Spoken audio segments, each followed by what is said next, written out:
presentación. Les presento a Alonso Ortega, profesor de la Universidad de Valparaíso de la Escuela de Psicología, psicólogo de la misma universidad, hizo un magíster acá en psicología. ¿Qué año fue? No, la segunda pregunta, cuando no existían menciones. Y de hecho no puede mencionar. Claro, o sea, hace mucho tiempo atrás, magíster de la Escuela de Psicología, hizo su doctorado en la Universidad de Bielefeld, en Alemania, y ahora es profesor, de nuevo, su alma mater, la Universidad de Valparaíso. Y bueno, sus áreas de investigación es neuropsicología y estadística, y hoy día nos va a hablar de cómo podemos ocupar la estadística y la inferencia bayesiana para tomar decisiones en el ámbito de, bueno, específico de la salud, pero puede ser cualquiera. Sí, que como ustedes, Alonso. Adelante, por favor. Me gusta que seamos poquitos, porque así tomarse la libertad de interrumpir, preguntar, digamos. Sí, bueno, yo les voy a contar hoy día mi historia y pensé así un poco la presentación porque sin considerarme por algún motivo, digamos, experto en temas metodológicos, cuantitativos, matemáticos, todo lo que ustedes quieran. Igual, bueno, probablemente hay algunos contenidos que puedan ser un poquito áridos y además establecer la conexión entre eso y la psicología, el comportamiento, a lo mejor a uno podría, yo creo que es más probable que a uno no le calce de una a que sí le calce, ¿no? Entonces, lo he querido plantear de esa manera. En este caso, tal como para concretizar un poco más, ¿cómo estoy utilizando yo una aproximación bayesiana? Que en el fondo es una aproximación estadística y que no es nada más que otro paradigma dentro de la disciplina estadística, ¿no? Existe la tradición fischeriana, ¿cierto? Ronald Fisher, ¿cierto? Y posteriormente Niemann y Pearson, etc. Y por otra parte, digamos, está la tradición, digamos, estadística derivada de el reverendo Sir Thomas Bayes, ¿cierto? Del siglo XVIII, por ahí, que después estuvo durmiendo hartos siglos, producto de la hegemonía, precisamente de la tradición más bien fischeriana, ¿ya? Voy a decir Niemann y Pearson de nuevo para no echarle toda la culpa a Fisher.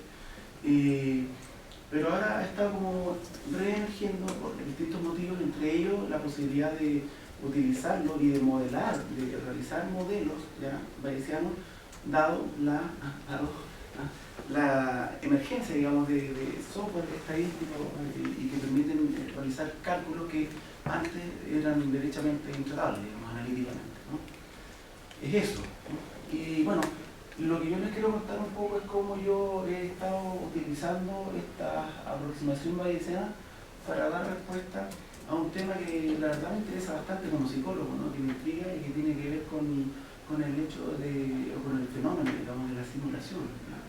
Y cuando me refiero a la simulación no me refiero precisamente a esta simulación de datos, ¿no? Que también se puede confundir, porque en alcance sino que me refiero, no, cuando uno está pretendiendo, ¿ya?, mostrar algo que efectivamente no es, ¿no? Y que es parte, como vamos a ver, de nuestra cotidianidad, ¿no? Todos lo hacemos en algún momento.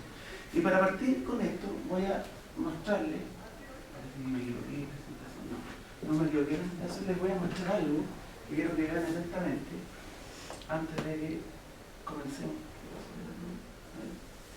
Bueno, como somos un poquito de estos detalles, no.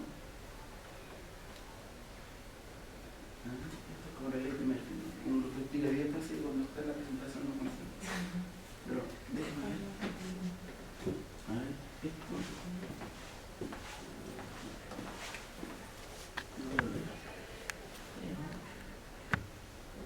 A ver, ¿no apareció? Sí. Ya veo. El primer monito, ¿cierto? Acá. Esto yo les quiero mostrar.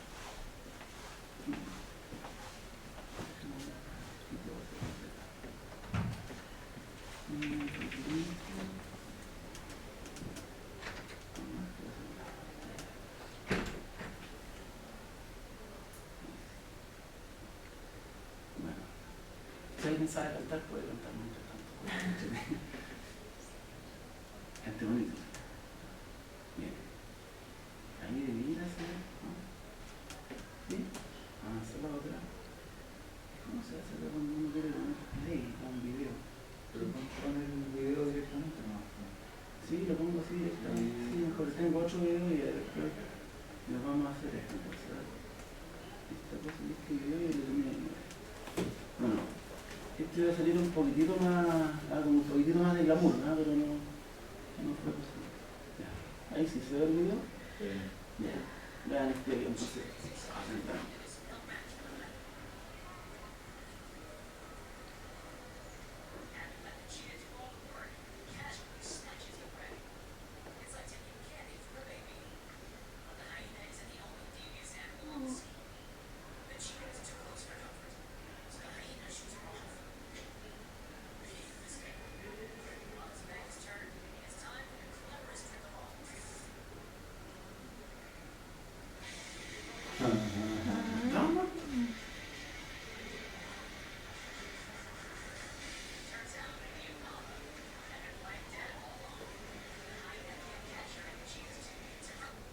Bueno, quería partir con eso, ¿por qué? Se preguntarán ahora, y después de todos los esfuerzos que hice para lograr que se viera. Ya estamos ahí, ¿no? Bien. Bueno, como ustedes vieron recién, ¿no? Este animal, ¿cierto? Que está casi ya presa, ¿no? De esta chita. A todos nos pareció, ¿a quién le pareció que podría, o alguien se imaginó que podría eventualmente estar vivo? Honestamente, yo tampoco lo creí cuando lo vi, por eso me gustó el ejemplo.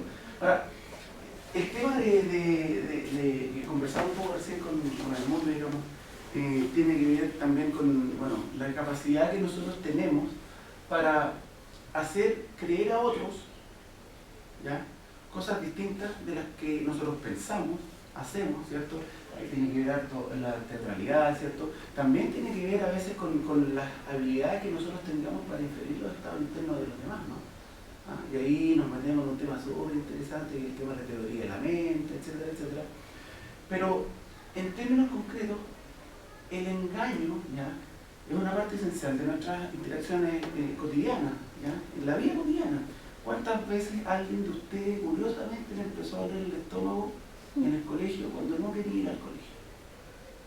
¿Alguno trató alguna vez de engañar a su papá o a su mamá, digamos? ¿No? ¿Era muy bueno? ¿No? ¿Ya?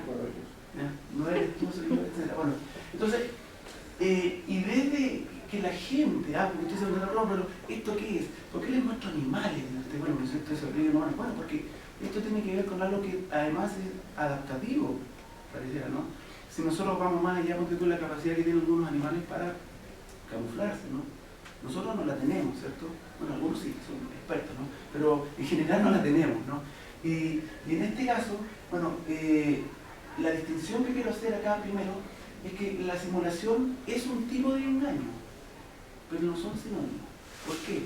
Porque una pregunta frecuente que a mí me hacen, digamos, cuando hablo de esto, me dicen, ¿esto es un detector de mentiras? Y digo inmediatamente, me siento ofendido, no lo es. ¿Por qué?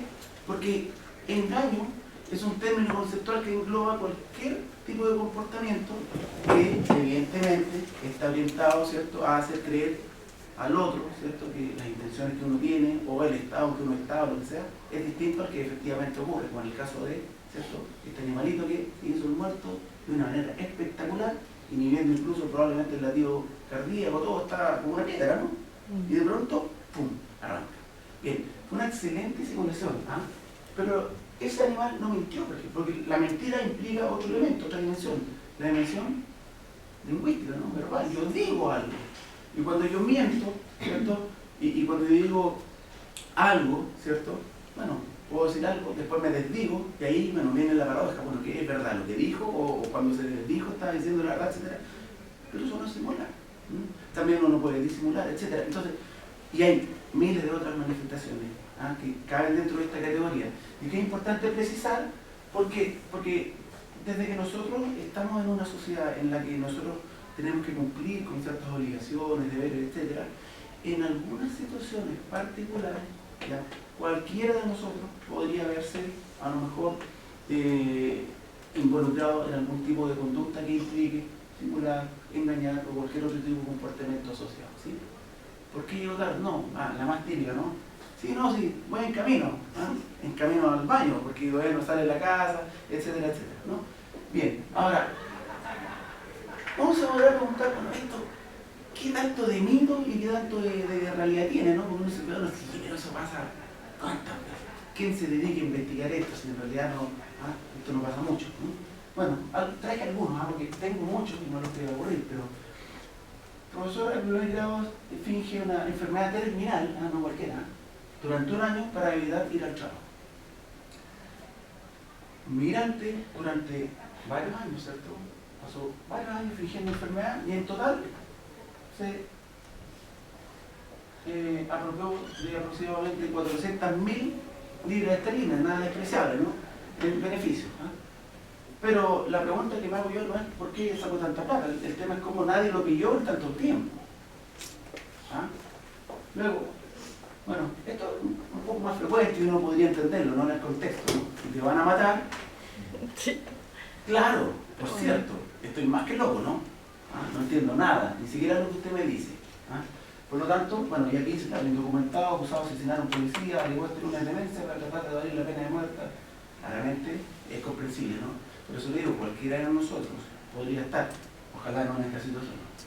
Y como no podíamos ser menos, tenía que haber algo acá, ¿no? Porque como nos gusta clonar las tarjetas flip y hacer un montón de otras cosas, entonces uno dice, sujetos condenados a 20 años pese a fingir demencia. Perfecto. Fingir también es otro tipo de engaño, ¿no? Mente, instinto circular, etcétera, hay un montón de que son ya sutilezas ahí. Y claramente, bueno, la enfermedad mental que alegada, la defensa era falsa, etcétera, etcétera, al final, por uno u otro método, descubrieron que el tipo no tenía nada. En definitiva, ¿qué vamos a entender por simulación? Porque hay ciertas definiciones y ciertos acuerdos. Utilicé acá la última que encontré, el DSM-5, el polémico DSM-5, ¿no? Y acá hay una distinción, curiosamente, que me gustó que la sacaran, porque se hablaba de la representación de signos, pero se le agregaba el carácter de intencional. Y en realidad la intencionalidad, y volviendo al tema de la teoría de la mente, bueno, las intenciones solo se infieren, pero no se determinan. Yo no puedo saber la intencionalidad de alguien, solo puedo inferirla a partir de sus actos, ¿no? Pero no puedo saberla. Ahora, la característica esencial de la simulación, si usted lee solo lo que está en rojo, va a saber lo que es simulación. Simulación es la representación de síntomas motivada por el sentido externo. Punto. Y este último punto es vital. Independiente de los ejemplos, aquí yo podría, para evitar juntarse con la suegra, digamos, o lo que usted quiera. Pero el incentivo externo es uno de los criterios vitales. Acá tiene que haber una ganancia, ¿cierto? Y la ganancia no debe ser primaria, es decir, psicológica, que es lo que lo hace distinto del trastorno somatomorfo, ¿no? Del trastorno facticio, etc. Y por lo mismo es súper importante tener clara la descripción, ¿no? Para hacer un buen diagnóstico diferencial, ¿no? Bien, ahora, simulación, cuando alguien simula, ¿qué hace? Porque yo sé que esto es desconocido de repente, o no muy frecuente, uno no va todos los días a una charla sobre simulación, digamos, salvo que lo obliguen por participar o pertenecer a un magíster, digamos, o algo así. Entonces, usted dice, bueno, simulación. Hay un autor, Resnick, que distingue inicialmente entre dos tipos de simulación, parcial y total. La simulación total sería, entre comillas, digamos, la absoluta invención de síntomas, ya sean físicos, psicológicos, etc., pero cuando alguien en realidad no tiene nada, ¿ya?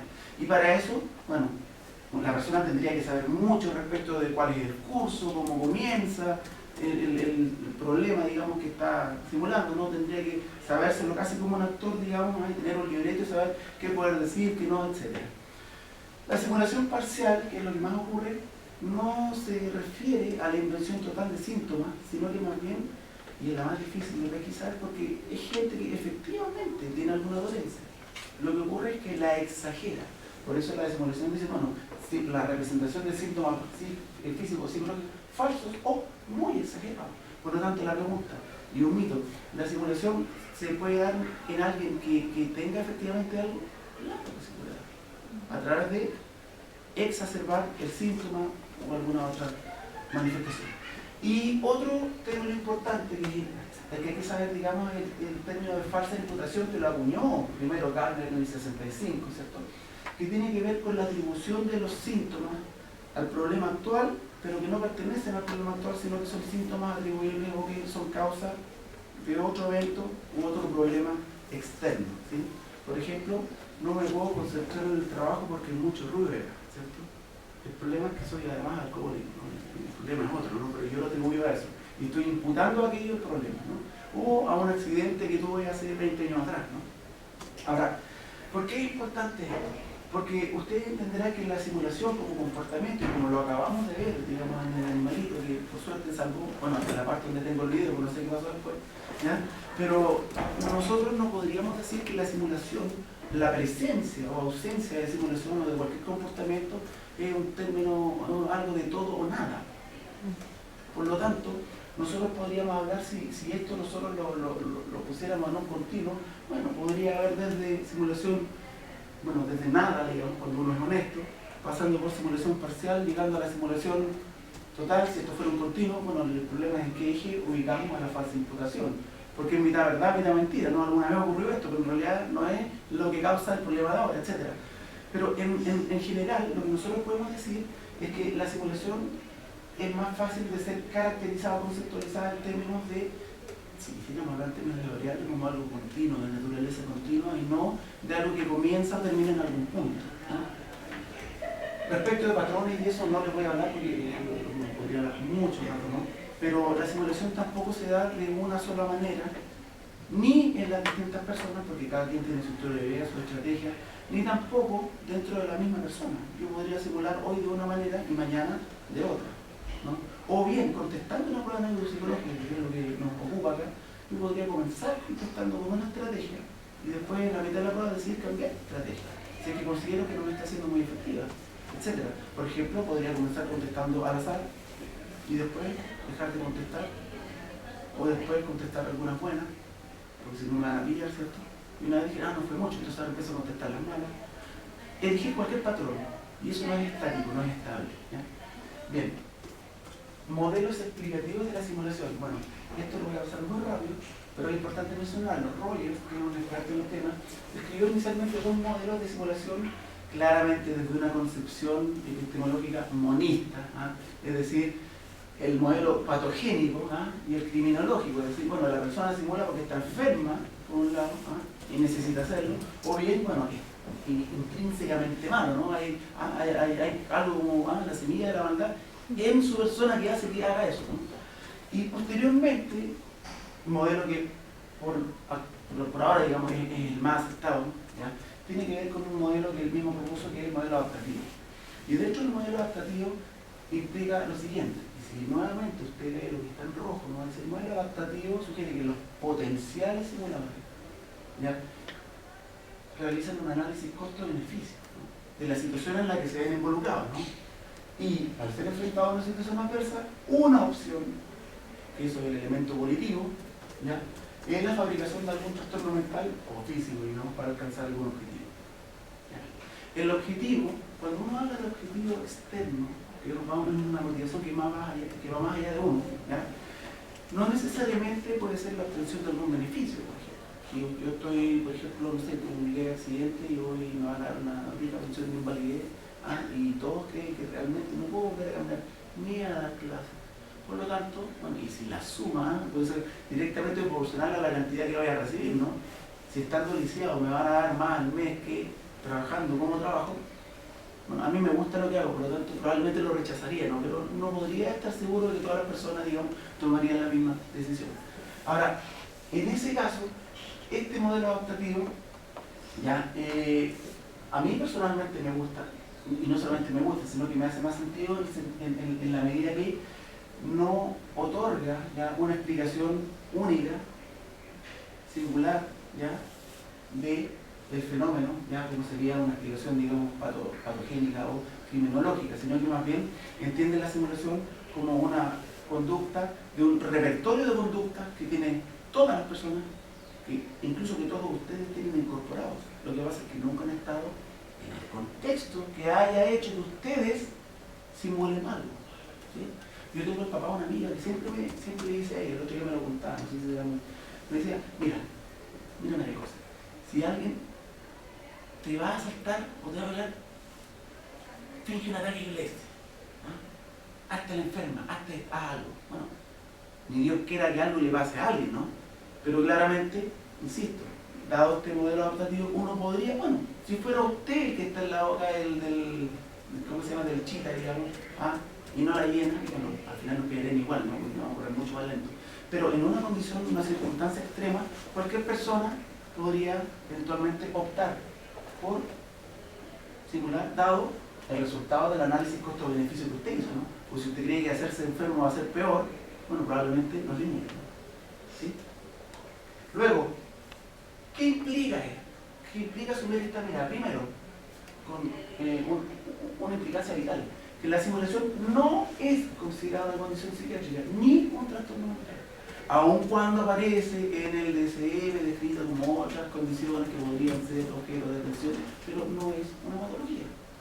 Segundo, y eso es súper importante porque inmediatamente permite excluir el trastorno de personalidad antisocial, que por lo general había estado históricamente bien ligado, asociado al tema de la simulación y otros tipos de elementos. Le quita la connotación, el juicio valórico, ¿no? Al momento de que, porque usted dice, bueno, si a todos nosotros nos enseñaron que mentir es malo, ¿no? Y eso está como bien dentro de la cultura, ¿no? Bueno, acá esto deja de tener una connotación valórica y tiene necesariamente que ver con una evaluación contextualizada del comportamiento asociado.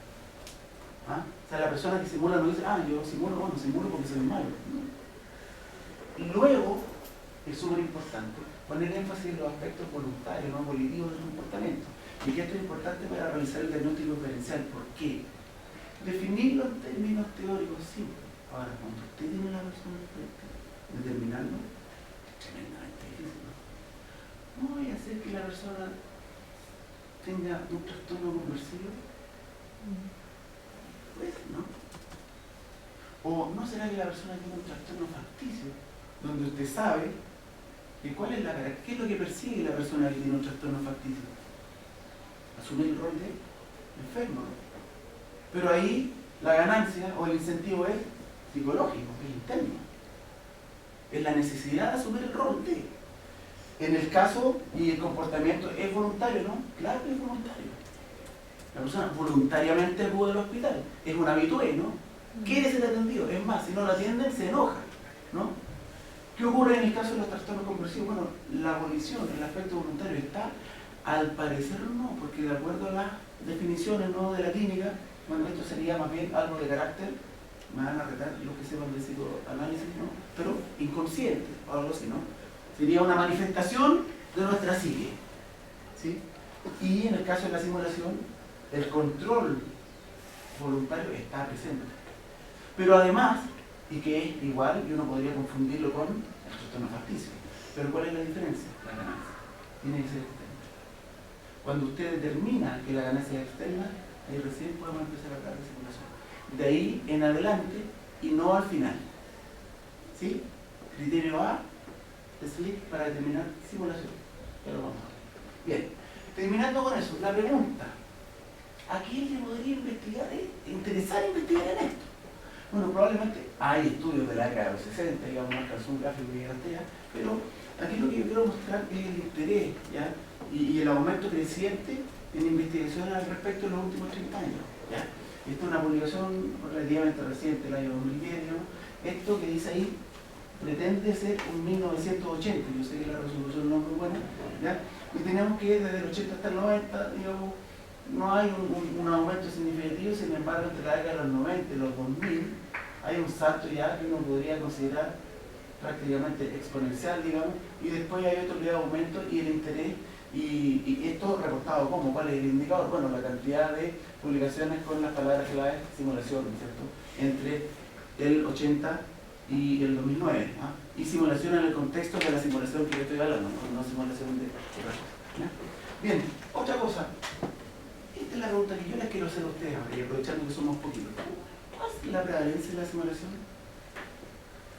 Porque una cosa es que gente, o mucha gente, por el interés vaya aumentando de los investigadores en el área, probablemente más de investigadores del área de la clínica, ¿no?, de la neuropsicología, quienes miden funciones cognitivas, pero ¿qué tan frecuente ocurrirá esto? Porque puede haber gente que está, mucha gente interesada en algo que ocurre una vez cada 80 años. Hay gente que quiere saber cuándo va a pasar el cometa Halley, ¿no? ¿Y cada cuánto tiempo ocurre eso? Dicen que cada cierto, de 80 y tantos años, ¿no?, algo así. Eso escuché alguna vez, después nunca más lo leí, pero es la prevalencia? ¿Qué creen ustedes, así como al ojo? ¿Pero en qué contexto? ¿Salud? ¿Clínico? Esa es una muy buena pregunta, porque va a variar dependiendo del contexto, ¿no? Por ejemplo, en el área de la salud, pongámonos en el contexto de este otorgamiento de pensiones de invalidez o licencias médicas. La licencia médica, nunca bien ponderada licencia médica. ¿Será más frecuente, menos frecuente la probabilidad de encontrar a alguien que se murió? Que si yo pudiera pesquisar a alguien que eventualmente intentara fingir o exagerar un cuadro en el contexto, no sé, me enojo, usted sería gente normal, porque creamos la ilusión de que en realidad somos todos normales, digamos, ¿no? Los que no estamos en ese otro contexto, uno tendría que pensar que sí o no. ¿Qué tanto va a saber? Tienen sus números. Me gusta a mí. Porque es parte de un mito también, creo. ¿En proporción podemos presentar? Da un porcentaje. 15%. 15%. Yo diría que menos. Porque esto es raro, no pasa tanto. 10. ¿Por ahí por el 10? ¿Qué crees tú? Sí. 7. 7. Ya, perfecto. Me gusta. Bien. Fíjense, ahí está la fuente, que en casos civiles al año, ¿ya? Casos civiles no estamos hablando de gente que va en la cárcel, ¿no? En la clínica privada, alrededor de ya, un 30%. Estamos diciendo que si hay 10 personas que fueron al médico, 3,3 periódicos, ¿ya? 3 personas al menos exageraron o intentaron exagerar o atribuyeron falsamente o inventaron, ya sabemos la... Ahora, fíjate que esto no haría tanto, aquí estamos hablando de un cuarto, mira, en hospitales o centros médicos, en hospitales para rehabilitación, ¿ya? O veteranos de guerra, etc. 30% también. Ahora, ustedes pueden decir, ya, pero eso está cegado. Bueno, ¿qué pasa en los casos criminales? Fíjate, mira, curiosamente disminuye un poco. Y uno tendría a pensar que a lo mejor aumenta, ¿no? Ahora, lo mismo, pero en el contexto de los casos criminales, 20%, 10%. ¿Dónde es relativamente baja? Y donde ahí yo creo que estuvieron súper cerca. En contextos médicos o psiquiátricos que no invuelven compensación, o que no involucran, perdón, ahí cantidad dice el inglés, que no involucran un litigio o algún tipo de compensación. No hay ganancia externa. ¿Qué gano? Nada. Bueno, entonces digo la verdad, ¿no? Salvo que tenga un trastorno facticio o no sepa por qué me ocurre. ¿Ya? Entonces, si ustedes se fijan, el 7%, ya, 7%, y ahí 11,5%, así que en ese anduvieron bien. Pero fíjense que en la población general, ya de acuerdo a un experto en el tema de Glenn Larrabee, el prior, que uno podría asumir, que después lo vamos a ver, la proporción, digamos, relativamente como promedio de simulación es en torno al 40%, cercano al 40%, que nos estaría diciendo que no vamos a decir nada de la persona, estamos hablando de las evaluaciones, que de 10 evaluaciones, probablemente en 4 de ellas, y no sabemos en cuáles, va a haber algo de manifestación de ¿Pero cerebro. cuáles son los criterios para determinar? Ya vamos para allá. Que me llama la atención que dice que no hay una compensación. Sí, donde no hay compensación. ¿Por qué cae en la categoría de simulación? Sí. ¿Cuál es como la compensación externa entonces? Porque, muy buena tu pregunta, porque la compensación, ojo, que no involucra compensación o litigio, pero no quiere decir que la ganancia externa esté únicamente circunscrita a recibir dinero o la libertad. Puede ser, por ejemplo, no sé, una herencia, o algún otro tipo de elemento, algún tema familiar, no sé, pueden ser distintos elementos, ¿no? Porque eso usualmente no se puede objetivar, digamos. Y el criterio A, para determinar, y ya lo vamos a ver, implica que tiene que existir la presencia de un incentivo externo identificable y comprobable. No que yo me tinca que está haciendo esto porque quiere, tal vez, no. Objetivar y comprobable. Y eso hace que claramente las tasas de prevalencia caigan. Ahora, yo les voy a mostrar otra cosa, porque uno puede decir, bueno, esto es muy vago, muy general, bueno, vamos un poquito más. Por tipo de derivación. Y fíjate, en tasa de prevalencia de probable simulación o de exageración de síntomas. ¿Ya? Mira, en caso de daño personal, digamos, ¿ya? El ajustado, vamos a ver aquí, ¿ya? Porque hay un valor ajustado de acuerdo a las varianzas, etc. 30%. Mira, en caso de discapacidad o, ¿qué es esto? Workers' Compensation.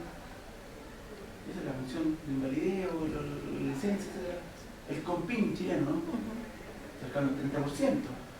¿Ya? Casos criminales. En casos médicos o psiquiátricos, fíjate que a veces el solo hecho de recibir el alta médica no es una compensación, tampoco es una ganancia, pero podría ser interpretado como un beneficio. ¿Sí? Que no implica que tú vas a recibir una compensación económica, ¿sí? Como decía acá, ¿ya? O que estás en juicio por eso, no. Pero hay una condición psiquiátrica y tal vez el hecho de simular o disimular también son dos, ¿no? Yo le dije, hay distintas maneras de engañar, ¿no? Claro que aquí nos ocupamos de la simulación. Ahora, luego, dentro de todas las cosas que uno podría simular, ¿cuáles serán las más preferidas, no? Porque las alteraciones de memoria, y por eso yo entré harto en esto, porque me intereso bastante en el estudio de la memoria, digamos. Las alteraciones de memoria, bueno, uno podría pensar que simular alteraciones de memoria es simple, ¿no? Uno dice, bueno, ¿qué pasa? No me acuerdo. Punto. Pero no es tan simple. Nosotros sabemos que hay distintos patrones de aprendizaje, ¿cierto? Reglas del aprendizaje, etcétera, etcétera. Bueno, ¿qué es lo que observamos acá? Fíjate que quienes simulan, y tiene un cierto sentido, ¿no? Quienes un daño cerebral leve, ¿ya? Son cerca del 40%, ahí se acerca un poco la prevalencia promedio, ¿no? Ahora, fibromialgia o fatiga crónica, cerca del 40% también. Quienes simulan trastorno somatomorfo, que ojo, no es lo mismo simular un trastorno somatomorfo que tener un trastorno somatomorfo. Y la pregunta es, ¿puede alguien que tenga un trastorno somatomorfo exagerar su sintomatología?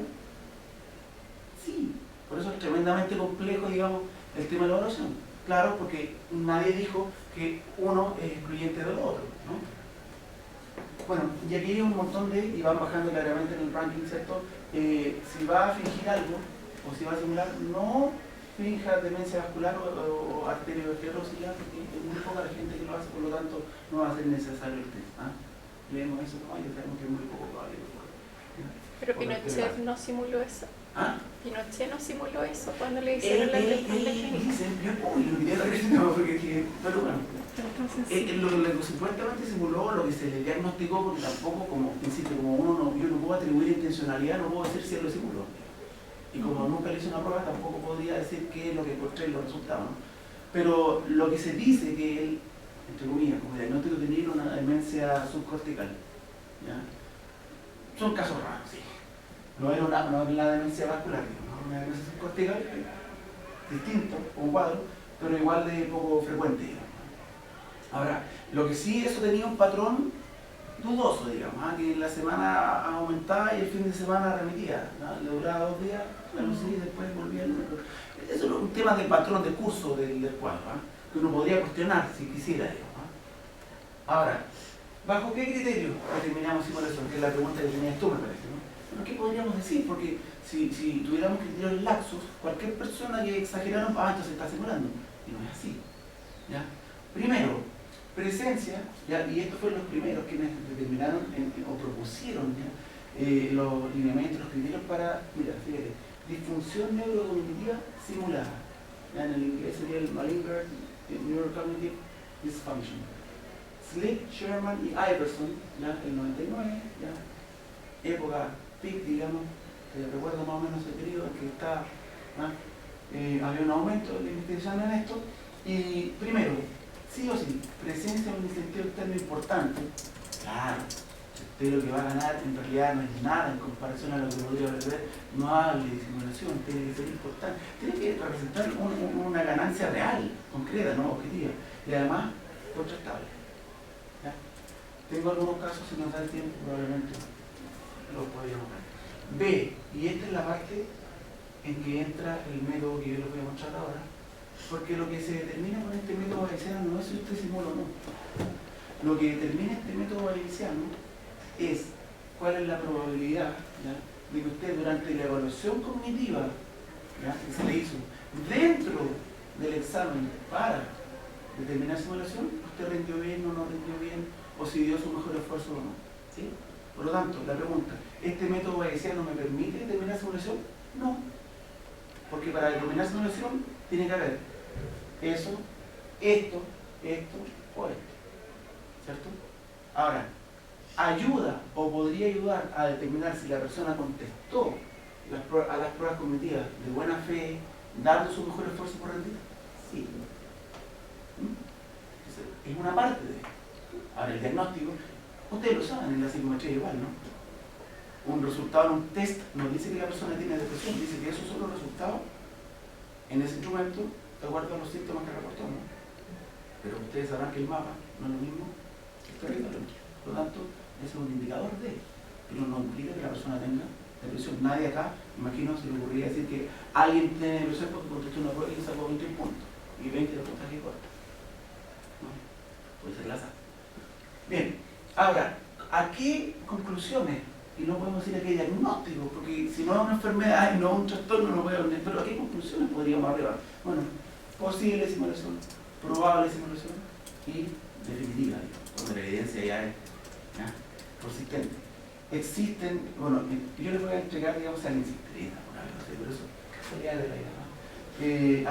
Hay un mayor detalle al respecto, pero este es el mejor resumen, digamos, que puedo ilustrar como para que ustedes vean más o menos qué es lo que se debe considerar. Y lo que resta de lo que vamos a hacer es cómo se evalúa la simulación. Porque vamos a entrar dentro de este punto que es el B. Evidencia sobre el funcionamiento neuropsicológico. ¿Cómo anda su memoria? ¿Cómo anda su atención? ¿Cómo anda esto? Su lenguaje, pensamiento, etc. Bien. Ahora, estándares. ¿Existirán estándares? Porque uno podría decir, ¿sabes qué? Yo trabajo hace tanto tiempo aquí, nunca nadie me habló que uno tenía que evaluar simulación. Bueno, acá probablemente no. Pero es cierto que desde el 2005 en adelante, la Sociedad Americana de Neuropsicología y también la Academia Americana de Neuropsicología, ¿ya?, que son probablemente las dos instituciones, digamos, más importantes en Estados Unidos, digamos, en términos de neuropsicología, y también el grupo de trabajo de la APA en neuropsicología, han sostenido distintas discusiones en relación al tema. Prueba de ello, en primer lugar, bueno, el comité, ¿cierto?, que trabaja en el tema de la validación, ¿ya?, de los síntomas, ¿no?, de la validez de los síntomas. Porque eso es lo que estamos hablando, ¿funcionan estos síntomas verosímiles o no? ¿Y qué tan probable es que estos síntomas ocurran o no? Bueno, ellos primero determinan que una adecuada evaluación de la validez de la respuesta es esencial para maximizar la confianza en los resultados de las evaluaciones neurocognitivas y de personalidad, y los diagnósticos y recomendaciones estén basados en los resultados. Claro, ¿por qué? La pregunta es simple. Si yo le aplico a usted una prueba de atención, pero no tengo la certeza de que usted realmente, como diría un chile, le puso lino para contestar bien, ¿qué puedo decir de los resultados de la evaluación? Nada. ¿Sí? Por lo tanto, luego, nuevamente, el 2007, ya 2 años después, ellos enfatizan, ahora la Academia Americana de Neuropsicología Clínica enfatiza, ¿ya?, que esta sociedad ha estado formulando, ¿ya?, ciertos lineamientos y estándares para la evaluación neuropsicológica, ¿ya?, y determinan que ellos son esenciales para el desarrollo profesional dentro de la neuropsicología. Tema que acá existe, digamos, no se ha visto aún, ni siquiera se toca. Por último, el consenso al cual se alcanza. El consenso establece que el uso de este tipo de evaluaciones, ¿ya?, evaluación del esfuerzo, del sesgo de respuesta y la simulación, ¿ya?, son, ¿ya?, están intencionados para asistir, ayudar a los clínicos y a los investigadores, ¿ya?, en relación con la evaluación neuropsicológica del esfuerzo, el sesgo de respuesta y la simulación. ¿Qué quiere decir? Me tomo las palabras del doctor, mira, ahora se me dio la mente, Les Haley, Paul Les Haley. Él dice, después de esto, la evaluación neuropsicológica dejó de ser lo que era y no será nunca más la evaluación neuropsicológica como era. ¿Por qué? Porque, de acuerdo a los estándares de simulación, toda evaluación neuropsicológica, y cuando digo toda me refiero a todas, debiera incluir al menos una medida de simulación. Al menos. Y eso es un estándar. Ustedes conocen la distinción entre lineamientos y estándares, ¿no? Un lineamiento, claro, es una decisión que se adopta en un grupo de profesionales, en una academia, etc., pero que constituye una recomendación. Ahora, cuando este lineamiento adopta la categoría o el estatus de estándar, ya deja de ser una opción, sino que debe incorporarse dentro. Pregunta, no para pelear, no sé si hay neuropsicólogos acá. ¿Alguien ha visto que haga esto acá? No todavía, no soy tan específico. Pregunta, ok, estamos entonces dentro de la evaluación con medida de esfuerzo que debiera hacerse toda vez que uno evalúa a alguien. ¿Cómo se hizo esto? Se descansó mucho, como en todas las cosas al comienzo, ¿cierto? En el ojo clínico, en la experiencia de quien evalúa, en la intuición, ¿ah? Pero, ¿cómo podría saber yo si realmente alguien ha estado dando un esfuerzo? Bueno, primero se partió con pruebas cognitivas estándar. Y aquí les traigo un bonito, donde hay distintas pruebas, por ejemplo, el VAES-3, el SPAN, ¿cierto? Distintos tipos de, el Ray Auditory Verbal Learning Test, etcétera, etcétera. Y ellos indican distintos puntajes de corte asociados a cierta sensibilidad y cierta especificidad, ¿cierto? Tiene que ver con la posibilidad de obtener falso positivo, falso negativo. Si ustedes ven aquí, la especificidad por lo general es mucho mayor a la sensibilidad. ¿Por qué?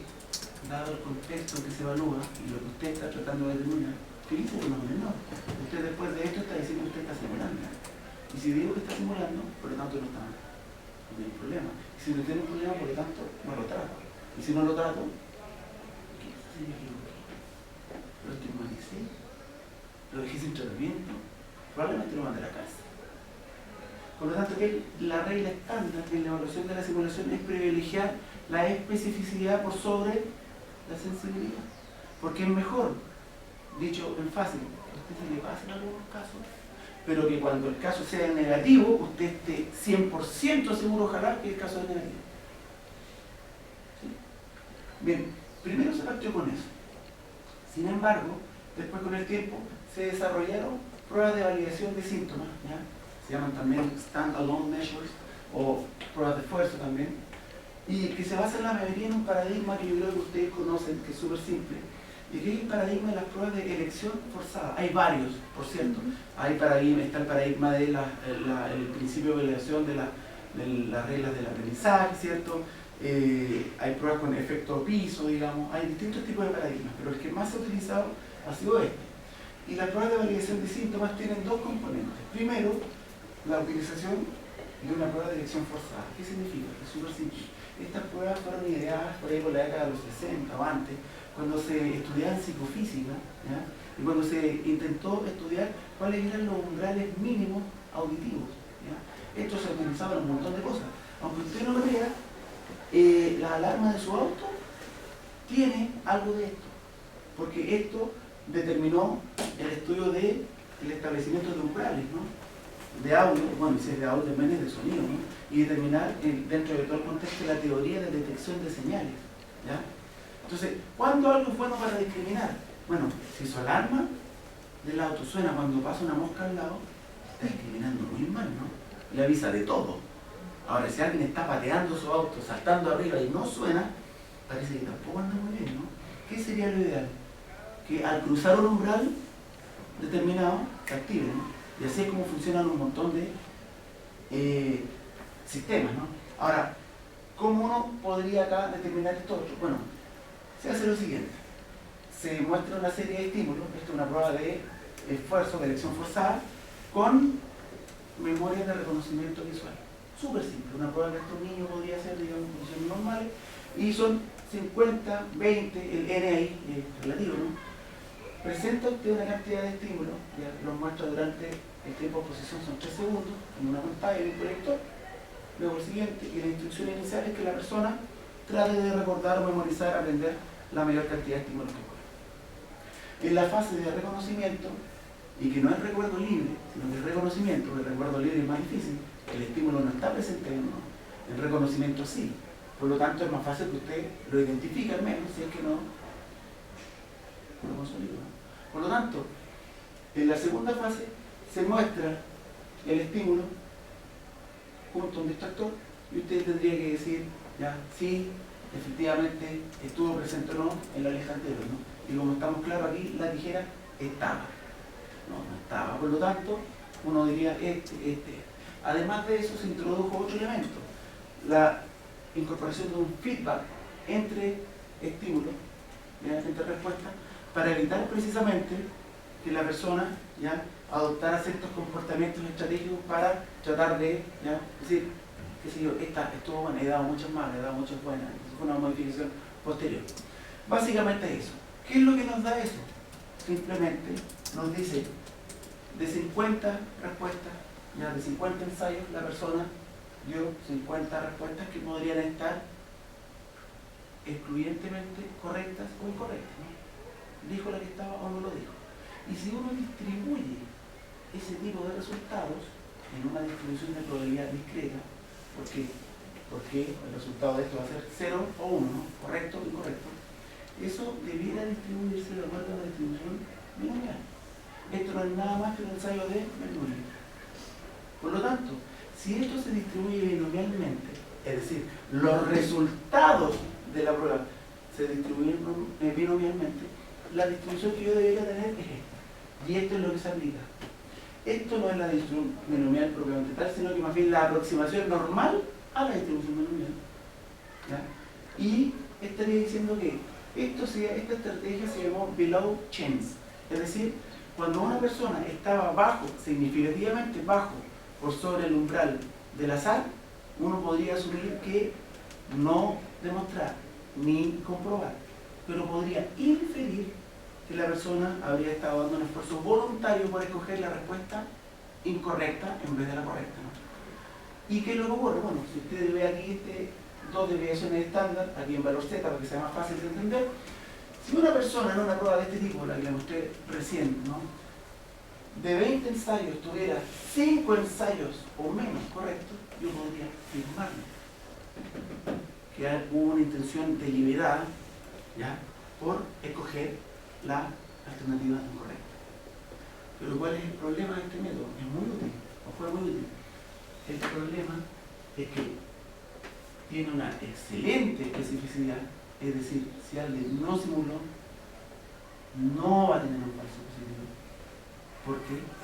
Pero el problema es que al estar el umbral muy bajo, de acuerdo a esta distribución, ¿cierto?, la sensibilidad es muy poca. Por lo tanto, va a ser capaz de detectar solamente aquellos simuladores, ¿ya?, que estén dando un bajo esfuerzo en la prueba cognitiva, pero de manera ostensible, muy exagerado.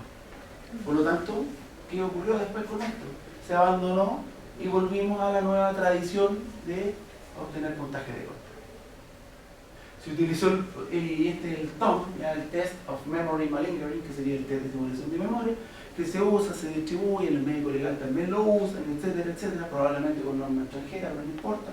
Y supuestamente el corte, el puntaje de corte, ese fue un chiste soterrado, 45 puntos, dice el TOM. Ok, si usted tiene 45 puntos menos, menos de 45, yo podría sospechar que usted anduvo simulando. Dio un pobre esfuerzo. Y eso sumado al otro antecedente podría conducirnos a la idea que simuló, seamos precisos, ¿no? Entonces, bueno, pero volvimos a esto. Ahora, la pregunta, y ahí es cuando surge mi inquietud investigativa. Bueno, pero ¿por qué si esto se veía no porque trajera números, ¿no?, sino que simplemente digo, me parece razonable pensarlo así y pensar que si alguien contesta bajo la línea del azar, es decir, si usted estuviera ciego o si usted no hubiera visto los estímulos iniciales, contestara esta prueba, ¿qué dice ahí? Que el fenómeno más probable de ocurrir sería que usted tuviera el cero no está, la respuesta correcta, estando ciego o no habiendo visto nunca los estímulos. Entonces que usted tenga 5 buenas es muy poco probable, ¿no? Por lo tanto, si raciocinio, y en lo que incorpora acá hay otros elementos que no incorpora y que sí permite incorporar la estadística bayesiana. Y ahora me muevo para lo que viene. Bueno, aproximaciones estadísticas de la evaluación del esfuerzo han habido varias. Yo les mostré aquí a algunas personas, digamos, y al final nos pusimos nosotros. Y para mostrarles en el fondo que este no es un tema, digamos, que se me haya ocurrido a mí, bueno, únicamente, digamos, porque hay varios tipos de aproximaciones. Se usó la ecuación de probabilidades. Esto es como una especie de ecuaciones de regresión, ¿cierto?, donde se utilizan distintos indicadores de simulación y se ve cuál es el peso relativo de cada uno o cuál es la capacidad predictiva del conjunto, etc. Esto es exactamente lo mismo que esto, pero en su versión bayesiana, ¿ya?, que sería lo mismo que una ecuación de regresión múltiple, pero bayesiana. ¿Ya? Esto es otro tipo de análisis de clases latentes y el modelo de grupo latente que utilizamos nosotros para abordar este problema. Ahora, básicamente, y esto súper básico y concreto, bueno, para entendernos dentro del contexto de Bayes. Bueno, vamos a ver Bayes en una cáscara de más. ¿Qué es lo que dice el teorema de Bayes básicamente? ¿Qué es lo nuevo, qué es lo distinto que incorpora el teorema de Bayes? Es incorporar información previa, ¿ya?, al modelo que nosotros estamos contrastando. ¿Qué quiere decir eso? Si esto que aparece acá en verde, ¿ya?, es un supuesto a priori que yo tengo, es una distribución, ¿ya?, que me dice que el valor del parámetro probablemente se encuentre entre el 5 y el 0.75, pero que a su vez tiene una variabilidad bastante grande. Eso es lo que yo creo. Sin embargo, yo voy a tener los datos, ¿no? Y los datos están acá, que eso es lo que hace el enfoque frecuentista. El enfoque frecuentista, ¿qué es lo que hace? La estadística tradicional no considera los supuestos a priori. Simplemente realiza el experimento, que es lo que ocurría acá, ¿cierto? Y dice, bueno, de tantas, listo. Pero acá, ¿qué es lo que estamos haciendo? Estamos haciendo que los datos se distribuyen también como una distribución de probabilidad. ¿Y qué es lo que voy a concluir yo? La distribución a posteriori, que es la que emerge del compromiso entre la información previa que yo manejo y cómo es que los datos resultaron ser efectivamente.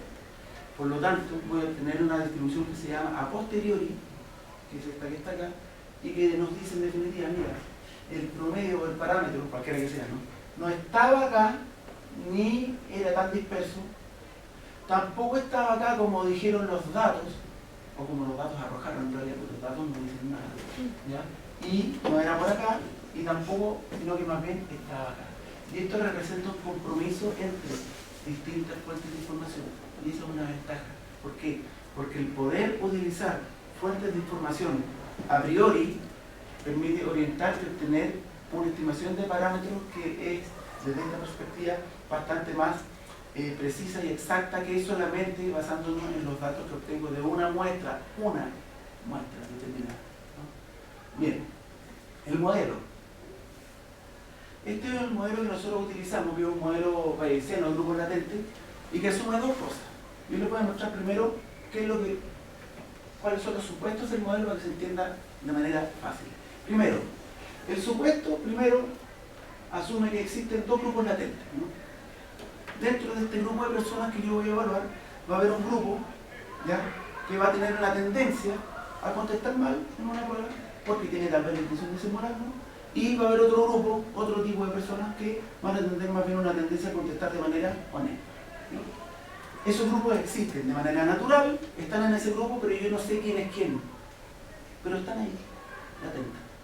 Luego, yo asumo que el promedio de las personas que contestan de manera honesta, que estaría acá, ¿ya?, va a tener un parámetro promedio de respuestas correctas que es desconocido. No lo sé. Pero sí sé que el porcentaje, la proporción, o este promedio de acierto va a estar desde la línea del azar hacia arriba, ¿no? Porque si estoy tratando de contestar bien, lo peor que me puede pasar es que conteste del azar y de ahí hacia arriba, pero no de ahí hacia abajo. Y por último, el modelo asume que siempre se va a dar que en promedio, ¿ya?, los sujetos que contestan de manera honesta van a superar el promedio de aquellos que intentan mostrarse peor de lo que realmente están. ¿Qué es esto? este es el supuesto a priori sobre la prevalencia de la simulación, que está ahí. ¿Qué es eso? Yo digo, bueno, a ver, contextualicemos. ¿En qué contexto estoy evaluando si este señor está simulando o no? Ah, estamos en el hospital. ¿Hay incentivo? No. Ya. Entonces, ¿cuál voy a asumir más o menos que es la probabilidad de encontrar un simulador? ¿Baja o alta? Lo vimos al principio. 7%, por ahí, ¿no? Pero si yo me fuera a la cárcel ahora, no, yo dijera, mira, este tipo sabe que está simulando deterioro, ¿cómo era? Cognitivo leve, algo así. ¿Cuál sería la idea que yo veía antes de obtener los datos? 40%, ¿no era? O si era como fibromialgia, que era 0.88, yo diría, sin saber, sin siquiera conocer la persona, yo antes podría saber que si la tasa de prevalencia es esa, entonces suena lógico asumir a priori, antes de ver los datos, que es probable que en ese contexto un 38% de las personas simulen, ¿no? Y ese es mi supuesto, pero no lo saco de la nada, ¿no? Luego, tengo esta variable, que es cuadrada porque es una variable discreta, que es la variable de clasificación, que me dice, bueno, si z sub i es 0, es decir, no simula, se va a distribuir beta binomialmente, ¿ya? ¿De acuerdo? Porque con las características de la prueba, ¿no?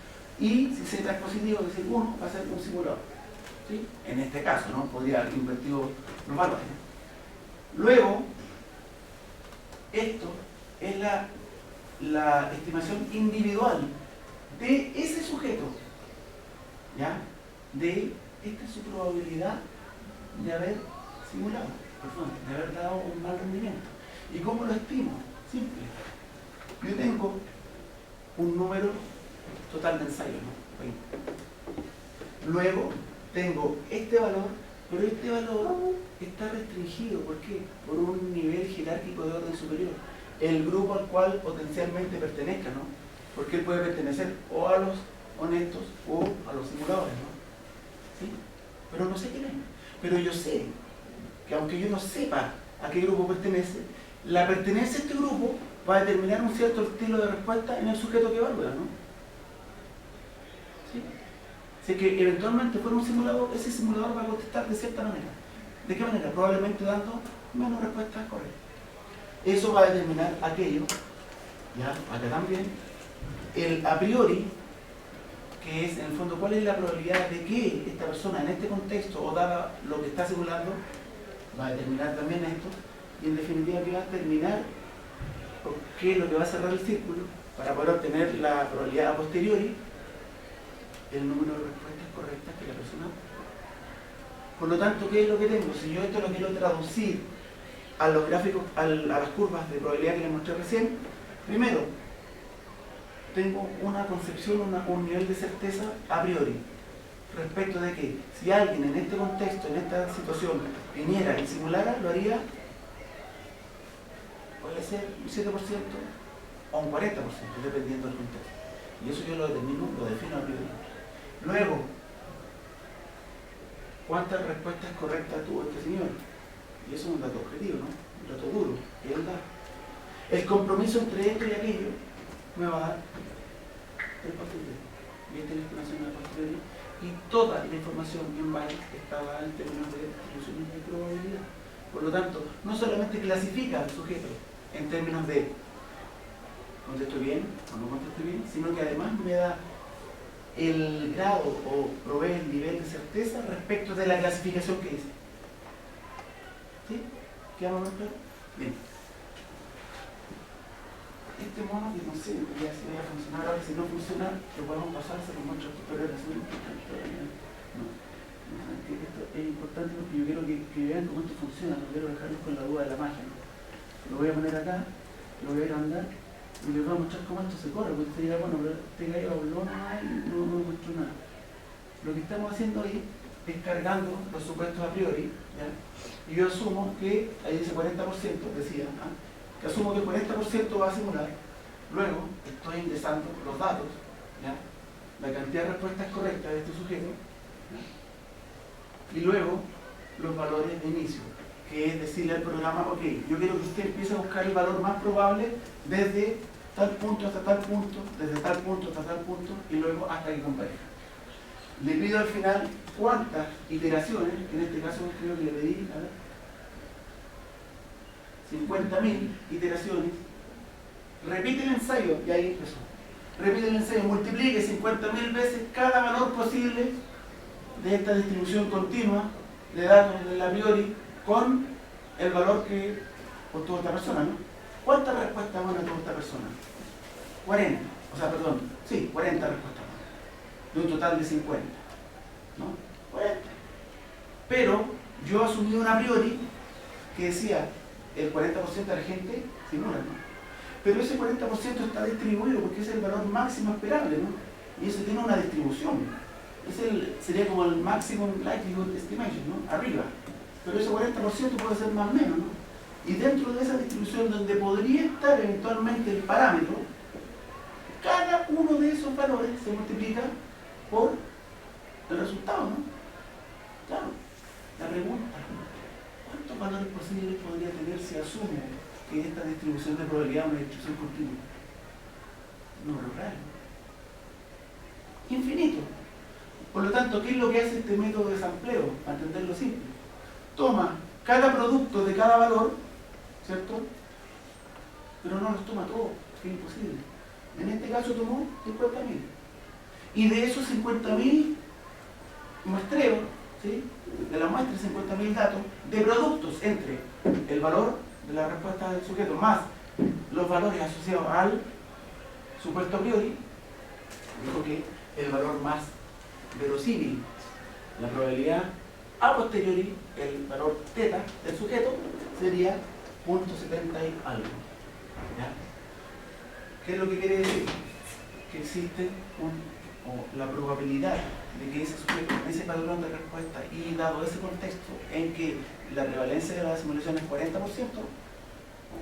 la probabilidad de que ese sujeto pertenezca al grupo de personas que contestan de esa manera mal es un 0.70 y algo. Una estimación probabilística. Yo no solamente le digo, mire, usted obtuvo un punto bajo puntaje de corte. Eso es peligroso, ¿no? Pero si yo le digo, mire, yo lo clasifiqué así y estoy tan cierto de eso, no pasó nada. Eso es lo que se pretende y lo que se busca. Ahora, eso es lo que se pretende y lo que se busca. Ahora, ¿qué es lo que hemos encontrado?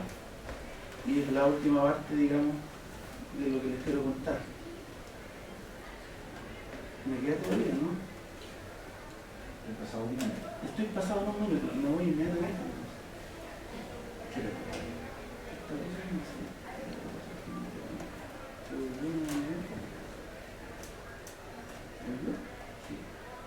Estábamos en la amarilla, terminamos la amarilla. Les voy a mostrar rápidamente qué es lo que hemos encontrado. Ya. Hicimos un primer estudio en el 2012, ¿ya? Usando el método, ya nos demoramos obviamente harto tiempo más en desarrollar el método, ya diseñarlo, etc. Y esta fue la primera publicación que sacamos al respecto. ¿Qué es lo que encontramos? Hicimos un experimento, un estudio que tuvo dos experimentos. Tomamos dos grupos, este tipo de estudios se llaman Simulation Research Design. Hay un grupo que contesta honestamente, hay un grupo que simula, pero ¿por qué le pongo N? Porque son naivos, no les dimos ninguna instrucción respecto de cómo había que simular. Lo dejamos solo. ¿Y cómo no? ¿Cómo era?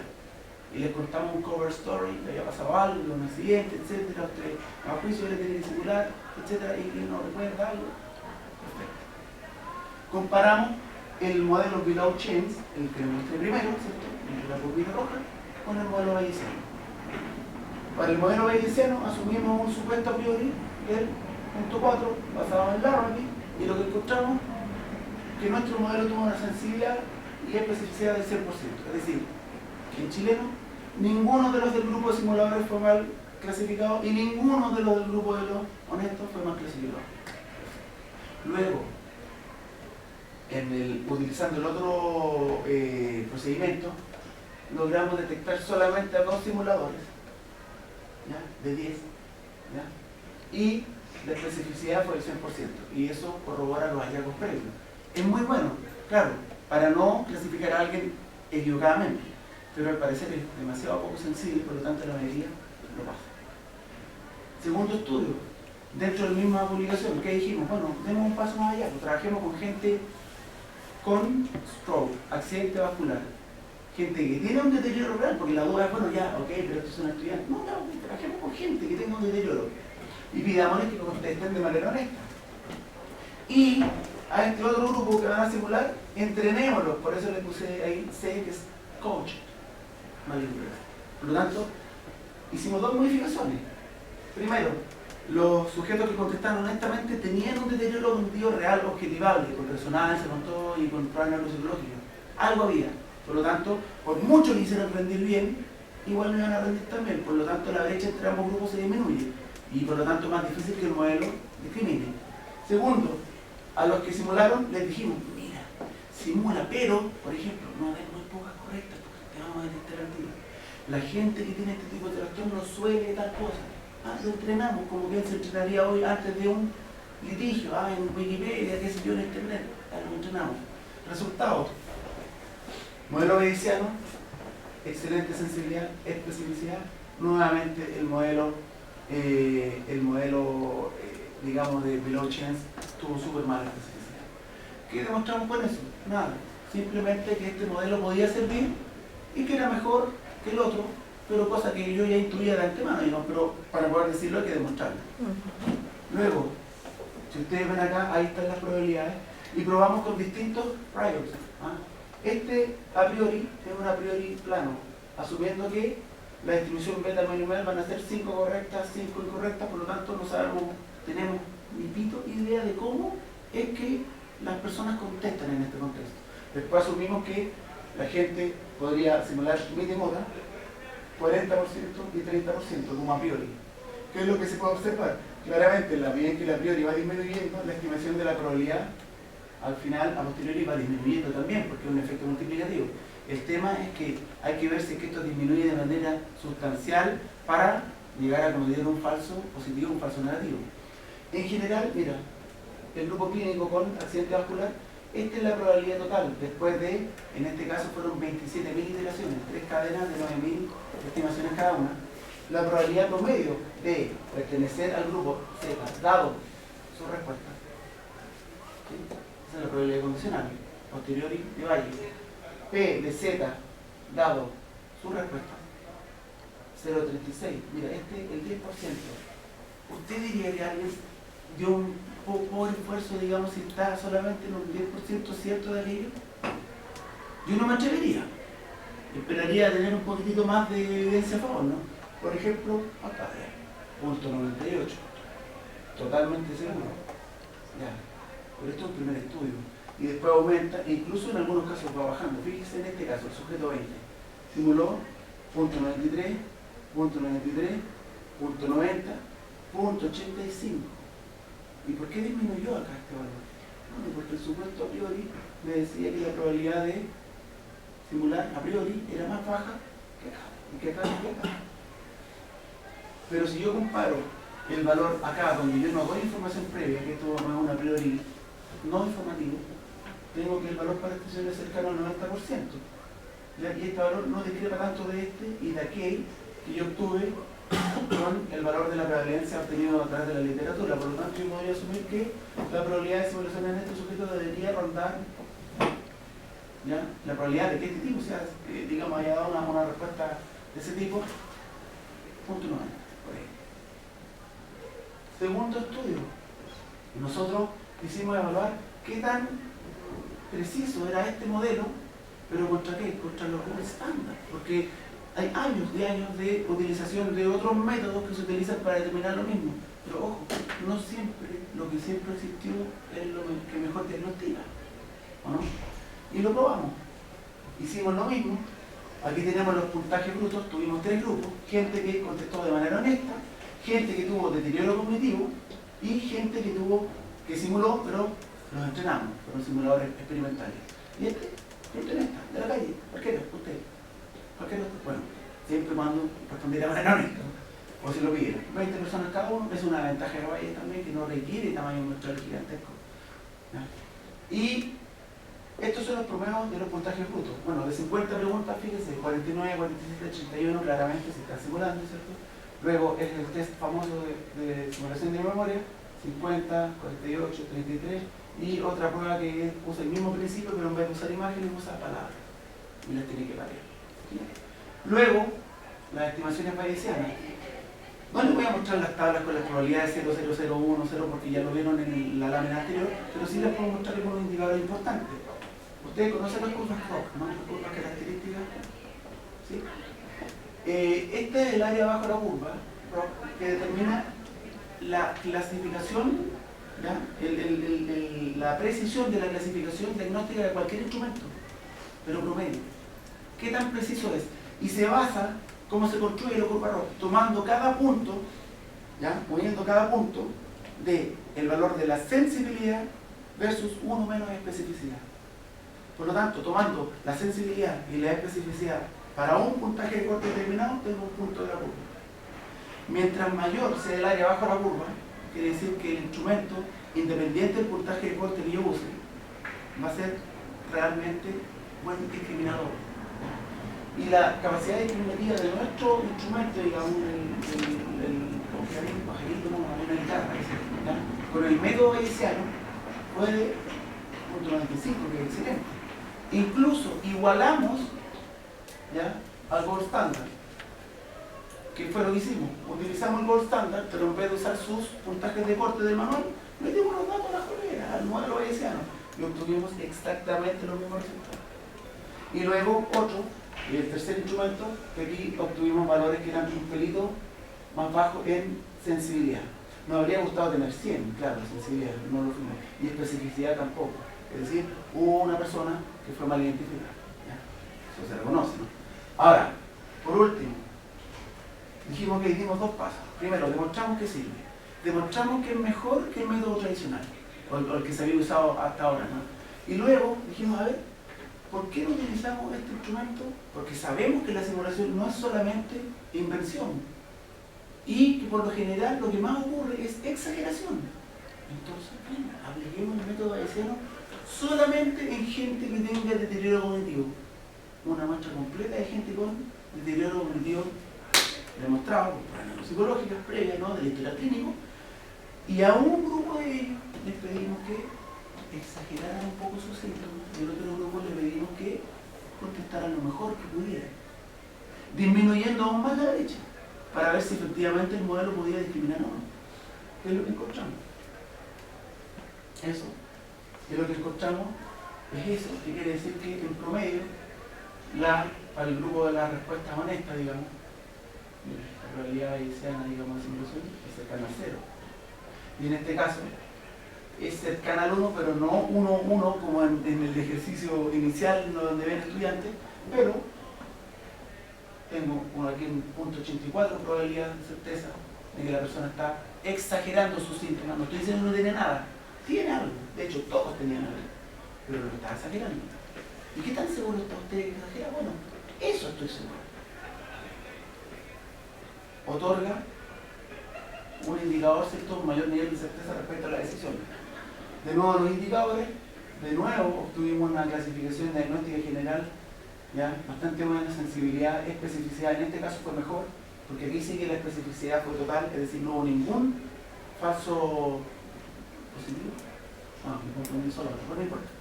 No hubo ninguna persona que no tuviera algo que fuera diagnosticado, no hubo ningún falso positivo, ¿ya? Y todos los negativos fueron verdaderos negativos. ¿Ya? Y ahí se ve aquí y se ve acá. Bien, por último, importará, porque esta es la reflexión, importará tanto que uno se fije a quién está evaluando y en qué contexto está evaluando. Porque toda esta historia de los a priori, ¿verdad?, de si voy a ir a evaluar a una persona que proviene de una muestra de problemas médicos, pero donde no hay litigio, o esta muestra de sujetos que yo voy a evaluar pertenecen a los que reclaman el tema de la seguridad social, ¿no?, o estos tipos que se sospecha que tienen Alzheimer pero no se sabe, o estos derechamente tienen un deterioro, o sea, un daño cerebral menor, pero y además están en litigio. Ustedes se dan cuenta que la prevalencia de la probabilidad, ¿ya?, a priori, de poder incluir en el tipo de comportamiento es bastante distinta en este grupo que en este otro, ¿no? Pasamos del 4 al 40%, es enorme. Y eso lo puedo saber simplemente a priori. ¿De dónde saqué esto yo? ¿De dónde lo inventé? Bueno, Sullivan en un estudio, Chaffetz el otro, Duff el otro, Mittenberg, y etc. Por lo tanto, ¿qué es lo que nosotros demostramos acá y cuál sería lo útil para la clínica? Ahora, pasándonos a lo concreto, ¿no? Porque más allá del número que uno pueda recibir, la certeza no la vamos a tener. Por lo menos creo que con esto podríamos tener un nivel de certeza un pelito, o por lo menos un poco más decente que solamente guiarme en el ojímetro y en el trincómetro, ¿no? En el ojo clínico, en el olfato, en la experiencia.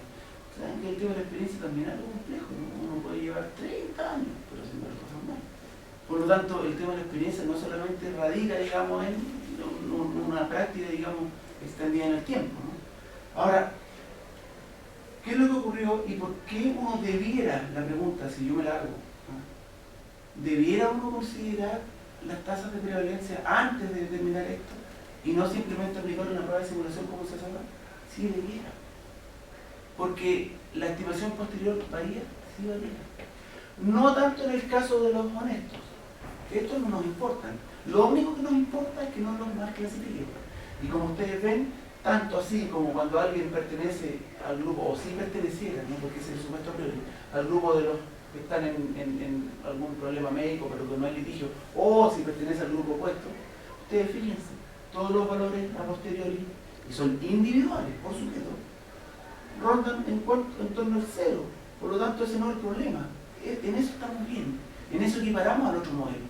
Se privilegia la especificidad. El problema pasa con la sensibilidad. Voy a darle este caso. Si yo me equivoco de contexto y resulta que asumo que el sujeto pertenece a este grupo, ¿ya? Claro, lo voy a clasificar bien. Punto 98, ¿qué más? Cierto que lo está, ¿no? Pero si yo asumí que el sujeto pertenecía a este grupo, en realidad pertenecía a este grupo, ¿cuál es el nivel de certeza que tengo? Punto 6, ¿no? ¿Hay una diferencia importante? ¿No? Hay. Y como la consecuencia no es el resultado en sí, la consecuencia no es eso, la consecuencia es la toma de decisión que yo hago. Pero ojo, tampoco estoy hablando de la toma de decisión final. Se va para la cárcel, se va al hospital psiquiátrico, se va para casa. No, la toma de decisión es la primera, la más fácil. ¿Habrá este sujeto, nos habrá proveído de respuestas que sean interpretables? Porque recuerden que esto es la prueba que uno tiene que aplicar sí o sí en toda evaluación de neuropsicología para poder recién darle crédito o validez a los resultados de la prueba neuropsicológica real, digamos, la evaluación completa, ¿no? Entonces la pregunta es esa, simplemente. Y es de orden de índole más bien clínica. Es importante en ese momento. Es importante considerar esto, bueno, desde mi visión, digamos, creo que es importante considerarlo no solo en el análisis estadístico, o sea, ya hacer un análisis estadístico para determinar si alguien simula en vez de simplemente verlo al ojo, ya merece que yo me pare y lo aplauda. Ahora, meterse acá es un poco más complejo, perfecto, pero me da más certeza también.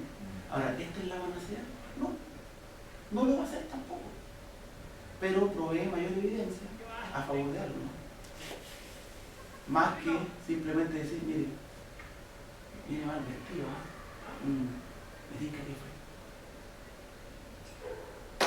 Muchas gracias y gracias por la paciencia.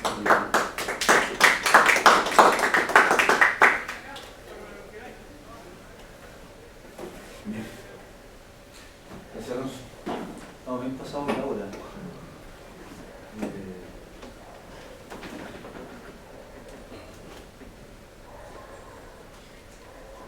Entonces, ¿lo han comprado en China? Porque esto en el fondo tiene una aplicación muy importante.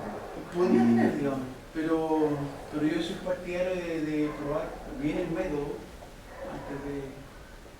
Y la verdad, tal vez no van a quedar, bueno, si bien es cierto que no solo van el hombre, pero yo lo veo acá, bueno, claro, le veo un potencial tremendo en términos de mejorar y de poder contribuir mejor, ojo, a la toma de decisiones clínicas, que eso no. Yo no soy, como digo, me preguntan eso, yo no soy fiscal, tampoco soy abogado, no me interesa estar pidiendo a la gente al cimiento no, simulado, no. Pero cuando hago una evaluación, quiero poder decir algo respecto de eso que evalúo. Pero si yo no tengo certeza de cómo la persona respondió ante toda esa batería de instrumentos, ¿qué ¿qué puedo decir de los resultados de esa evaluación? Pero por ejemplo, el Ministerio Público de la Fiscalía me ha presentado. Yo ahora estoy, bueno, en términos concretos, digamos, sí, tengo la autorización de Gendarmería en Valparaíso porque queremos llevar ahora a dar otro presidio, porque esto avanza un poquitito. Entonces, yo lo primero que me cuestionaría, me autocuestiono y digo, bueno, pero esta realizada ha funcionado hasta acá. Pero esta alguna vez, por ejemplo, en una población de internos, nunca. ¿Resultaría? No lo sé. ¿Quiero probarlo? ¿Quiero hacerlo? Sí. Y en eso estoy. Claro, hay que conseguir recursos, etcétera.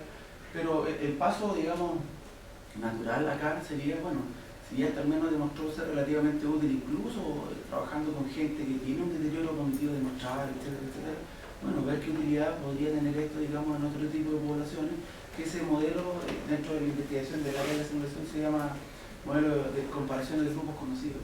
En el fondo uno no sabe que son simuladores, pero sabe que son potencialmente o altamente potenciales simuladores. Ahora, respecto del tema económico, digamos, de vender o no vender, la verdad a mí lo que más me motiva en realidad es poder mejorar la manera en que nosotros tomamos decisiones al momento de arribar a conclusiones diagnósticas, sea de lo que sea. Si es en el claro, esto evidentemente podría tener una cabida súper importante en todo lo que es el contexto médico legal, sí. O sea, si tú me preguntas a mí así, entre nos, ¿cuántos somos? 20, ya. Si me voy a un ISAPRE, claro, me hago millonario mañana, pero no es eso lo que me mueve. El tema, y además que tampoco me atrevería a hacerlo porque no está 100% depurado.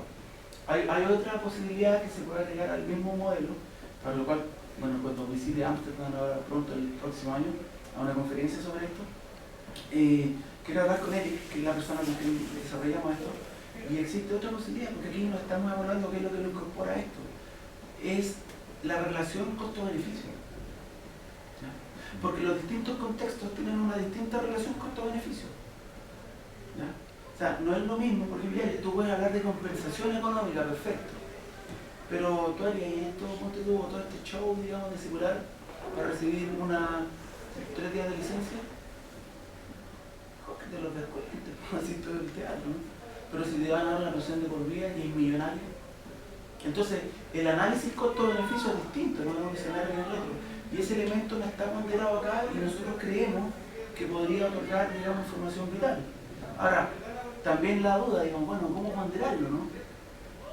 ¿Cómo ponderarlo? Habría que generar categorías, ¿no? Esta persona tiene más costo que beneficio, o el beneficio es más bajo que el costo, no sé. Pero claro, siempre hay esos problemas y bueno, siempre hay tiempo para pensar, darle otra vuelta y otra vuelta y así. Pero el tema es eso, a mí básicamente lo que me interesa es el tema de la evaluación en neuropsicología. Pero no solo desde lo que me interesa, y ojo, en investigación. O sea, si yo el día de mañana quiero decir, mira, voy a decir una payasada, ya, la amígdala ya tiene una responsabilidad importante en la manera en cómo caminamos. Bueno, pero si yo quiero decir eso, y apliqué pruebas neuropsicológicas de motricidad y todo eso, y los resultados que yo obtuve, ninguno de esos son interpretables. ¿Por qué? Y no sé si la persona realmente se esforzó o realmente... Y claro, cuando uno dice, bueno, pero ¿cuándo lo vas a saber? No, nunca. Porque ahí entramos en el tema de la teoría de la mente, ¿no? Nunca. Si la certeza no la vamos a tener. Pero sí, yo descanso más, digamos, o tengo una mayor evidencia a favor que en contra. Eso es lo que pretendía, no es más ambicioso. Y respecto a la práctica clínica, ¿pensaban en incluir efectivamente algún ítem o alguna prueba de energía? Sí, tal como tú lo planteas, sí. Aquí se llaman pruebas de validación de síntomas, precisamente para no agregarle, digamos, el tema de la intencionalidad, digamos, o de la motivación, se le llamaron pruebas de motivación también. Me cuesta poner un nombre, ¿no? Pero claramente a mí me interesaría, o sea, estoy muy interesado, y no solo ahora, sino que en los desarrollos posteriores, ¿no? No solamente de incorporar esto, ¿ya? Sino que en el fondo, en general, digamos, de cualquier herramienta que esté al servicio de poder establecer tomar mejores decisiones. Y esto, fíjate que, o sea, si tú me preguntas si la herramienta procesora, el instrumento, el modelo, el programa, lo que quieras, ¿sirve de algo? No, solo no. Solo no, porque esto es el punto B de esos criterios, digamos. Pero aún así, sin lugar a dudas, o sea, es muy importante. Ahora, claro, como mencionaba el mundo, hay contextos en los cuales uno esto podría resultar más atractivo. Por ejemplo, yo cuando recién llegué a Alemania, a los 2 días bajaba el avión, me tocaba estar en un congreso de la zona EPSIM, en Viña. Y fui solo porque estaba en Viña, porque como vivo dije, ya está cerca. Voy al congreso, claro, termino mi ponencia, bastante más breve que esta, ¿ya? Por suerte. Y luego se me acerca inmediatamente una persona al servicio médico legal. Oye, escucha, no nos puede hacer una capacitación, mira, tenemos recursos. Claro, yo sé que probablemente le interés hay. Bueno, lo asumo, digamos. El problema es cómo uno puede, yo considero que en este estado, si bien los resultados son auspiciosos y han sido en general van en la dirección en que yo esperaría que fueran, yo considero, y en ese sentido es importante mantener la humildad, digamos, y decir, a ver, veamos un poco más. Plazos, que yo me fijo, sí, serán de aquí unos 5 años, mediano plazo. 10 años para tener una herramienta sólida, consistente, ojalá con un margen de falsos positivos bajo, es decir, que sirva, ¿no? Si uno va a tener un colador, bueno, que puede, ¿no? Pero que tampoco deje dentro cualquier cosa, ¿no? Es como el caso del alarma del auto, ¿no? Entonces, yo creo que en esta etapa, por llamarlo de manera coloquial, ¿no? Estaríamos como en una etapa de post-desarrollo, de pruebas iniciales, ¿no? Que han sido relativamente positivas, por ponerle algún nombre, pero yo creo que esto requiere un afinamiento. Yo estoy seguro que hay gente que sabe muchísimo de estadística y que podría hacer contribuciones también a lo mismo. El problema, y aquí yo invito, digamos, hago la invitación a quienes hacemos, en este caso esto claramente tiene el nombre y el apellido, esto es investigación aplicada. Pero sin investigación básica yo no podría haber hecho nada de lo que estaba haciendo acá. De hecho, yo me quebré el mate meses, y me preparando coloquial informal del lenguaje, como ya terminó. Me quebré la cabeza, meses, tratando de ver cómo con el otro método, mira, si creaba un indicador que tomara esto y esto, cuando de pronto por esas cosas del azar voy a un curso de estadística y me encuentro con Eric, y él dice, lo primero que hice entrar, mira, el primer ejemplo para entender bien el paradigma bayesiano es el ejemplo de la distribución binomial. ¡Ting! Antena. Voy, le pregunto, le cuento, nos reunimos, viejo, pum, y nos largamos. Entonces, acá hay harto, si bien es cierto, reconozco, claro, hay una intuición, un interés, hay una pregunta, y todo hay algo guía, también hay que reconocer que hay momentos en los que la investigación se estanca y otros en los que se acelera, que incluso muchas veces no dependen de uno o del plan que uno tenga. Hay factores externos, por ejemplo. A mí me encantaría tener una cantidad de recursos para partir ya con esto. Los postulé, no me los gané este año. O al menos aquellos a los que postulé, porque no es la única beca, o fondos, que sí. Entonces, como te digo, yo creo que sí. Ahora, yo creo que lo fundamental de todo esto, independiente del tema, y que puede estar, como te digo, ligado con el tema forense, si tú quieres, o legal, pero no es la única aplicación. En clínica es súper importante. Cuando uno va al psicólogo, uno asume de buena fe que tu paciente está proveyendo de información genuina y confiable, ¿no? Porque uno asume que, bueno, si quiere mejorar, bueno, me estará diciendo la verdad. Pero como insisto, ahí ese es un tema que me apasiona muchísimo, pero más desde la filosofía, ¿no? El tema de la teoría de la mente, como yo les decía, en el fondo, nuestra habilidad, fíjense, pero voy a decir, es supuestamente la habilidad que sustenta casi todo nuestro sistema comunicacional, ¿no? Sin embargo, es súper frágil y súper poco confiable. Y no hablo de mentir, porque mentir ya es otra cosa, ¿no? Y esto no es precisamente un detector de mentiras, ni pretende serlo tampoco. Eso lo usan en los programas de ley. ¿O no lo prestaría? ¿Eso? Gracias. No, gracias a usted. Gracias a usted. Por lo menos por